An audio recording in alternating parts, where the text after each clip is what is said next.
ஐஸ்வர்யம் யார் தருகிறது? ஐஸ்வர்யமும் கனமும் தேவனாலே வருகிறது. ஐஸ்வர்யமும் கனமும் உம்மாலே வருகிறது. தேவரி எல்லாவற்றையும் ஆளுகிறீர். உமது கரத்திலே சத்துவமும் வல்லமை உண்டு. எவரையும் மேன்மைப்படுத்தவும் பலப்படுத்தவும் உடைய கருத்தினாலே ஆகும். அப்ப ஐஸ்வர்யம் கர்த்தரால் மட்டும்தான் வருது. புகழ்ச்சி, கனம் எல்லாம் அவருக்குரியது.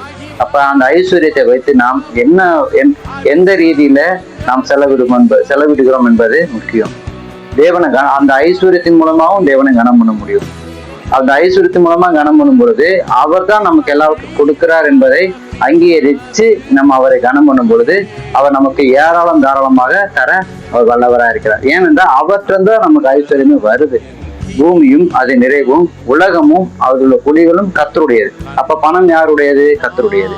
கர்த்தர் நமக்கு எல்லாவற்றையும் தருகிறார். அதை நமக்கு ஆசீர்வதித்து அதை பெருக பண்ணி நமக்கு தர்றாரு. அப்ப ஐஸ்வர்யம் தேவனிடத்துல வர்றதுனால வேற யார்ட்டிருந்து வராது.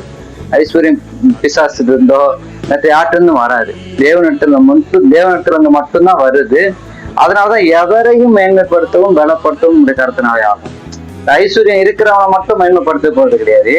ஐஸ்வர்யம் இல்லாதவன் கூட கடவுளுக்கு உண்மையா இருக்கும் பொழுது அந்த மனிதன் மூலமா தேவன் மகிமைப்படுவார்.